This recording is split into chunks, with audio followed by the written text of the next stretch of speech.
Hello दोस्तों, स्वागत है आप सभी का आपका अपना चैनल फिजिक्स पढ़ना में। तो दोस्तों, आप सभी लोग कैसे हैं? मैं आशा करता हूं कि आप सभी लोग मस्त होंगे।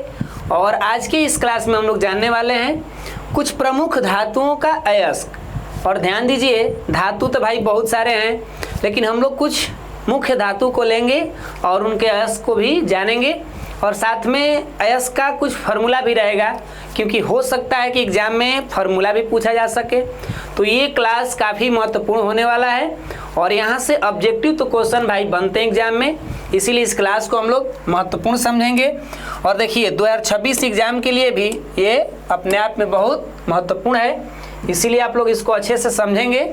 और यहाँ जो भी धातुएँ हैं, हो सके तो आप अपने कॉपी में नोट कर लेंगे, क्योंकि भाई दिमाग जो होता है ना, कुछ समय बाद भूल भी जाता है। तो चलिए शुरू करते हैं। और यहाँ देख लीजिए, हेडिंग भी है प्रमुख धातुएं एवं उनके अयस्क।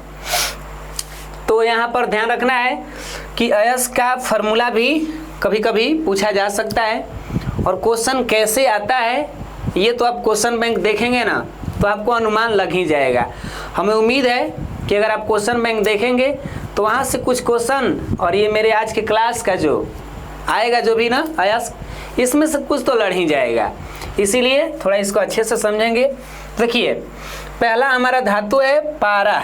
नाम तो सुने होंगे ना, जिसका संकेत Hg। और ये वही धातु है जो अपने आप में कमरे के ताप पर कौन अवस्था में रहता है भाई? ये द्रव अवस्था में भी रहता है ना। सभी धातुओं का जो अवस्थाएं होती हैं ये इनसे हट के होती हैं, लेकिन ये भाई साहब इकलौता ऐसे धातु हैं जो इनका रूप क्या रहता है? द्रव यानी लिक्विड रूप में। तो पारा धातु, इसका अयस्क का नाम क्या है? सीनेबार। पारा धातु के प्रमुख अयस्क कौन है जी? सीनेबार। और ध्यान रखें, यहाँ पर लिखा क्या है? प्रमुख धातु हैं, मतलब धातु बहुत सारे हैं तो अयस्क भी बहुत सारे होंगे, लेकिन हम कुछ ही जानेंगे, इसीलिए यहाँ पर चुन चुन के धातुओं को लिया गया है। और सीनेबार का सूत्र क्या होता है जी? HgS।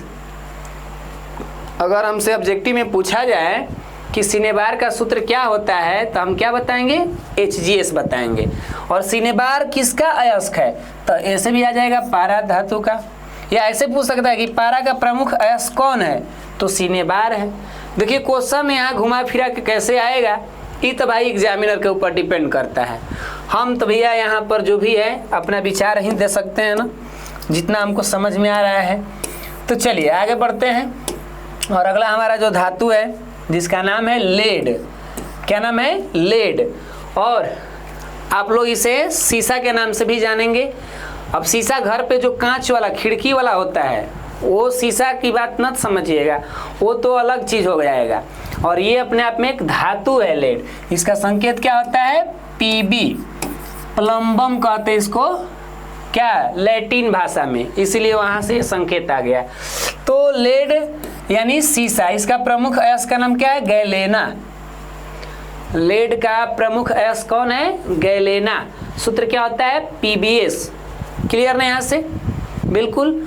ऑब्जेक्टिव के लिए भाई बहुत महत्वपूर्ण क्वेश्चन है ये सब। कौन पूछ देगा एग्जाम में कोई अनुमान नहीं, लेकिन हाँ उम्मीद है कि यहाँ से ऑब्जेक्टिव बनते हैं एग्जाम में, ध्यान रखना है। एक धातु आ गया टीन। क्या गया? टीन। टीन का जो अयस्क है थोड़ा नाम खतरनाक है, केसीटेराइट। केसीटेराइट थोड़ा खतरनाक नाम है, एडजस्ट करिएगा। और SnO2, इसका जो अयस्क है वो क्या है? केसीटेराइट। और फार्मूला क्या होता है? SnO2। तो भाई थोड़ा सा अजीब लग रहा है, तो क्या करिएगा, बीच बीच में एक दो मिल जाएंगे, वैसा सब आसानी थोड़े मिलेगा, नहीं ना। अब अगला हमारा जो धातु है यूरेनियम। नाम सुने होंगे भाई, यूरेनियम बहुत फेमस चीज़ है। ये यूरेनियम वही धातु है जिसका उपयोग परमाणु बम बनाने में किया जाता है। ध्यान रखिएगा, ये ऐसे धातु हैं जिनका उपयोग कहाँ किया जाता है? परमाणु बम बनाने में। Uranium, thorium, plutonium. ऑब्जेक्टिव में क्वेश्चन बन सकता है कि कौन सी ऐसी धातुएं हैं जिनका उपयोग परमाणु बम बनाने में करते हैं। तो याद रखिएगा, यूरेनियम उनमें से एक धातु है जो बहुत फेमस है और काफ़ी महंगा धातु है। ये जिस देश में पाई जाती है वो देश भाई अपने आप में बहुत विकसित देश कहलाता है। जैसे अमेरिका, वहाँ भी काफ़ी इसका चर्चा है। तो इसके जो अयस्क होते हैं उनका नाम क्या है? Pinch blade. Pinch blade, blade जानते हैं? हमारे घरेलू भाषा में ब्लेड मतलब कुछ पंजा सा काटने वाला ब्लेड आता है ना, जो शेविंग करते हैं दाढ़ी वड़ी भाई, सैलून वाले भैया लोग जानते हैं इसे। तो पिंच ब्लेड, ट्रिक के लिए हम ये समझेंगे ब्लेड यूरेनियम ऐसे। इसका सूत्र भाई थोड़ा ऐसे है U3O8। इसका सूत्र जो है पिंच ब्लेड का क्या है? U3O8। तो ये फार्मूला उतना याद नहीं भी रहे तो कोई दिक्कत नहीं, लेकिन देखिए भैया अयस्क का नाम तो याद रखना है कि पिंच ब्लेड किस धातु का अयस्क है? यूरेनियम का। या ऐसे भी पूछ सकता है यूरेनियम के प्रमुख अयस्क का नाम बताएं, तो आप दहाड़ देंगे पिंच ब्लेड को, है ना। चलिए बहुत बढ़िया। अगला धातु हमारा देखिए पोटेशियम। देखिए भाई साहब ये तो बड़ी फेमस धातु है, क्योंकि आप जानते भी हैं कि ये बहुत ही अभिक्रियाशील धातु है। अभिक्रियाशील धातु में अगर नाम ली जाए तो किसका नाम लेंगे हम लोग? सबसे ज़्यादा नंबर पर इसी का स्थान हम ले लेंगे। ऐसे बहुत से आगे पीछे रहेंगे, लेकिन हम लोग के बेस के आधार पर, जो पढ़ाई के आधार है, उसमें हम किसका नाम लेंगे? पोटेशियम का, ठीक है ना। नहीं तो गहरा रूप से पढ़ेंगे तो भाई फ्रांसियम, रुबिडियम, सीजियम, ये कुल धातुएं जो बड़ी क्रियाशील होते हैं, तो उसी का एक लेवल है। उसी लेवल में हमारा पोटेशियम दूसरा नंबर पर, मतलब इससे थोड़ा सा अगर कम में देखा जाए तो सोडियम। कभी कभी ये दोनों क्वेश्चन ना हमें परेशान कर देते हैं। कोई कहता है ना कि सबसे ज़्यादा रिएक्शन सोडियम में है, तो भाई ये उनके रिएक्शन करने वाले पदार्थ पर भी तो डिपेंड कर सकता है। जैसे कोई वायु से रिएक्शन करे, कोई जल से रिएक्शन करे, और मान लीजिए कि कोई अम्ल से रिएक्शन करे, तो अलग अलग पदार्थ हैं, तो उन सब पर ध्यान हटाइए। ऑब्जेक्टिव में आएगा कि सबसे अधिक क्रियाशील धातु तो आप पोटेशियम मार सकते हैं, अगर पोटेशियम नहीं है तो सोडियम पर भी काम चला सकते हैं। अब आपके माइंड में आएगी सर कहीं दोनों हो जाए तब किसको मारेंगे? तब भाई साहब हम तो पोटेशियम को कहेंगे। अब जवान आपका विचार देखिए, पोटेशियम का प्रमुख अयस्क का नाम क्या है? नाइटर। थोड़ा सा अजीब लग रहा है, नाइटर, ये तो लाइटर की तरह है।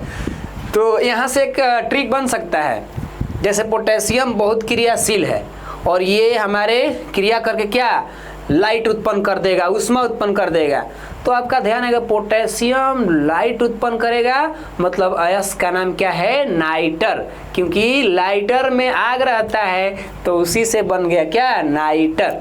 समझ में आ रहा है? पोटेशियम है क्रियाशील, ये आग ऐसे उत्पन्न करता है जैसे किसी ने लाइटर जलाया हो, तो इसका अयस्क का नाम क्या हो गया? नाइटर हो गया। और फॉर्मूला बताना है तो आप बता दें KNO3। समझ में आ रहा है ना?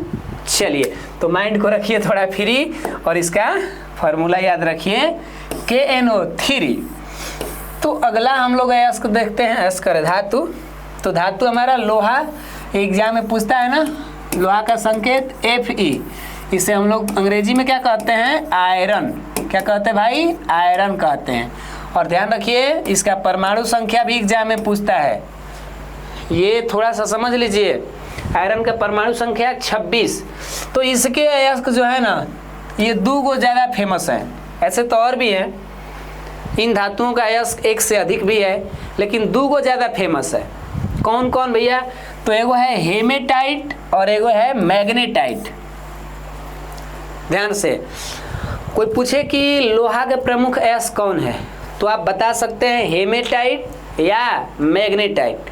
इसे ऐसे ट्रिक से याद रखिए। मान लीजिए कि कोई ऐसा ग्रह है जो मतलब कि थोड़ा अजीब दुनिया है, तो उस ग्रह पर एक बच्चा जो है गया अपना सामान खरीदने, तो वहाँ पर जूता जो बेचा रहा है लोहा का बेचा रहा है, तो लोहा के भाई जूता बेचा रहा है, वो नाप रहा है उसमें, तो उसमें थोड़ा टाइट हो रहा है, तो कहा कि देखिए हेमे जो है ना टाइट हो रहा है मेरा जूता। अब दो चार को जूता दिखाया गया, वो सब लोहे का था, तो कहा कि अरे भाई इसमें तो सब में टाइट हो रहा है, मैग्नेटाइट में टाइट हो रहा है, एगो में तो ये रहा था। उसने पहना है इस ग्रह पर ये सब चमड़ा वमड़ा का जूता, वहाँ ग्रह पर क्या मिल रहा है? लोहा का, तो कह रहा कि टाइट हो रहा है, हेमेटाइट, तो एगो में टाइट कहा। आज 4-5 गो दिखाया गया लोहा का जूता, तो उसमें कह रहा कि मैं टाइट हो रहा है। मतलब हेमे कहेगा तो एगो, तो इसमें फार्मूला में कुछ वैल्यू कम रहेगा, क्या रहेगा Fe2O3।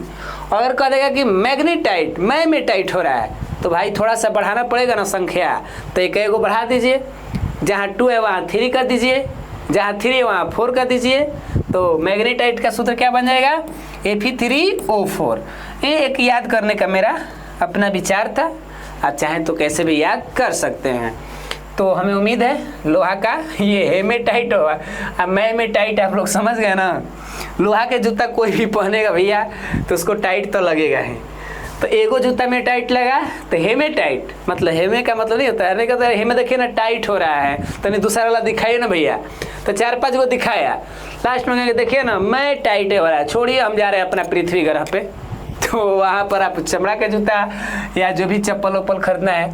सोडियम ये तो बड़ा फेमस है ना, अभी हमने बात किया संकेत Na, और ये इतना क्रियाशील होता है कि वायु से भी रिएक्शन कर लेता है, और साथ में इसके बारे में और ही जानते हैं कि ये चाकू से भी बहुत मस्ती से काटा जाता है ना।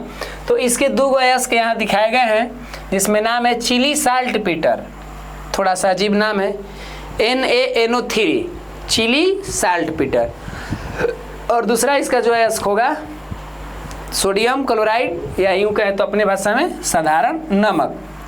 तो NaCl फार्मूला तो जानते ही होंगे। तो सोडियम का अयस्क का नाम क्या क्या जान गए, चिली साल्ट पीटर, और NaCl मतलब वो सोडियम क्लोराइड का। तो उम्मीद है यहाँ तक आपको बात समझ में आई होगी। और अगला देखिए, ये VVI है, ये सब पूछता रहता है। एल्युमिनियम, एल्युमिनियम का प्रमुख अयस्क क्या है भाई, तो आप तो जानबे करते हैं बॉक्साइट बड़ा फेमस है, Al2O3 तो यहाँ से भी ऑब्जेक्टिव में क्वेश्चन पूछे गए हैं, इसीलिए इसको थोड़ा ध्यान में रखिएगा। तो एल्युमिनियम जिसका संकेत क्या होता है Al, और परमाणु संख्या क्या होता है भाई एल्युमिनियम का 13, और परमाणु भर क्या होता है 27। हाँ, तो ये भी ऑब्जेक्टिव में पूछा जा सकता है, तो ध्यान रखिएगा। एल्युमिनियम धातु बहुत मस्त धातु है भाई, अपने आप में हीरो भी है एल्युमिनियम, है ना। एल्युमिनियम का तार बनता है, ये सब तो जान रहे हैं। तांबा, तांबा तो कौन नहीं जानता है, वही तांबा जिसे अंग्रेजी में हम लोग कॉपर कहते हैं, और इसका संकेत क्या होता है Cu। ये बहुत मस्त धातु है चालक के लिए। तांबा का तार हमारे घरों में ज़्यादा उपयोग होता है, क्योंकि ये चालक के लिए काफ़ी फेमस चीज़ है। नहीं तो भाई साहब हमारे घरों में चांदी के अगर तार लगते, क्योंकि सबसे ज़्यादा चालक का नाम सुना जाए तो चांदी में ही ना जाता है धारा, तो कोई घर में चांदी के तार लगवा दे तो भैया चोर जब उस घर में पड़ेंगे ना, तो बाकी सामान तो बाद में चुराएंगे, लेकिन पहले तार कबारेंगे जरूर, कहेंगे चांदी के तार है इस घर में, कबारो भैया कबारो। तो आजकल के आदमी जो हैं उनको परेशान करना है तो उनके घर के लाइन काट दीजिए भैया, लाइन के बिना इलेक्ट्रिक के बिना ना बहुत परेशानी झेलेंगे। बाकी के सामान तो मान लीजिए कि कुछ देर तक या कुछ महीना साल में आदमी धीरे धीरे जुटा लेंगे, लेकिन जो तकलीफ झेलेंगे ना उस दिन का, वो तो बड़ा दुख वाला होगा। इसीलिए लाइन तो कम से कम मत कटवाइए। चोरी तो हुआ उस बात का दुख रहेगा, लेकिन लाइनों काट के ले जाए, तरो का बार ले जाए, बड़ा दुख होगा। कॉपर पाइराइट, तांबा के प्रमुख अयस्कों में एक नाम क्या है कॉपर पाइराइट, फार्मूला क्या है CuFeS2, और एगो है क्यू पाइराइट। हो कॉपर पाइराइट के भाई बहन का नाम क्या है क्यू पाइराइट, ये तो लग रहा है अस्पराइट, क्यू पाइराइट। ओहो, क्यों पिया मेरा राइट है ना। तो Cu2O ये हमारे 2 अयस्क हुए। पहला वाला ज़्यादा फेमस है, एग्जाम में पूछता रहता है, कॉपर पाइराइट किसका अयस्क है, तो तांबा धातु का। तो इस तरीके से आपने इसका भी जानकारी किया, और एग्जाम में ये तो बड़ी पूछता है, उसका 3 गो अयस्क देख रहे हैं ना। ये एग्जाम में पूछ रहा है जिंक, जिंक मतलब जस्ता, संकेत Zn, याद आ रहा है। परमाणु संख्या बोलिए 30, का है आप लोग भुला जा रहा है। तो एक जिंक ब्लेंड, जिंक ब्लेंड मतलब ZnS।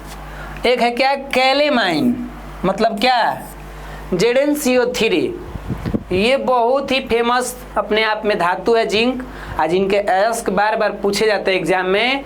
जिंक ब्लेड, यहाँ पर जिंकाइड दे रहा है, और आप ये भी देख रहे हैं कैलेमाइन भी दे रहा है। तो जिंकाइड का क्या होता है सूत्र भाई ZnO।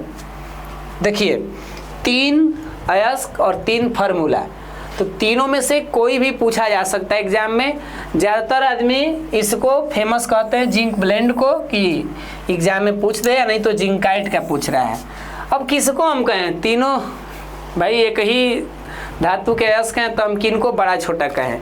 ये देखिए अयस्क का मतलब क्या है, जिनसे धातु आसानी से क्या हो जाए, प्राप्त हो जाए। तो जिनमें से धातु आसानी से प्राप्त हो, हमको लग रहा है कि सबसे आसानी से प्राप्त करना होगा तो इससे प्राप्त होगा। क्यों? क्योंकि ये हमारा क्या है, ऑक्साइड अयस्क है, वो लगा है तो, और इसको ले करके कोयला के चूर्ण के साथ गर्म कर दीजिए, मतलब समझ रहे हैं ना, चारकोल के संगे। जैसे ही गर्म करेंगे, रिएक्शन करेंगे, तो भैया यहाँ से बड़ी मस्ती से धातु आ जाएगा। अभी शुद्ध जो भी हो तो बाद में करेंगे, लेकिन तुरंत रिएक्शन करेंगे क्या हो जाएगा, Zn अलग कर देगा और प्लस CO2 धुआं बाहर निकाल देगा। अब इस जस्ता को लेकर थोड़ा शुद्धिकरण करेंगे, तनी मनी अशुद्धियाँ रहेगी। तो इस तरीक़े से आप देख लिए ये प्रमुख धातुओं का अयस्क। और हमें उम्मीद है कि आज के ये अयस्क का जो वीडियो है आपको काफ़ी अच्छा समझ में आया होगा। तो मिलते हैं अगले क्लास में, तब तक के लिए आप सभी लोग मस्त रहिए, स्वस्थ रहिए। जय हिंद, जय भारत।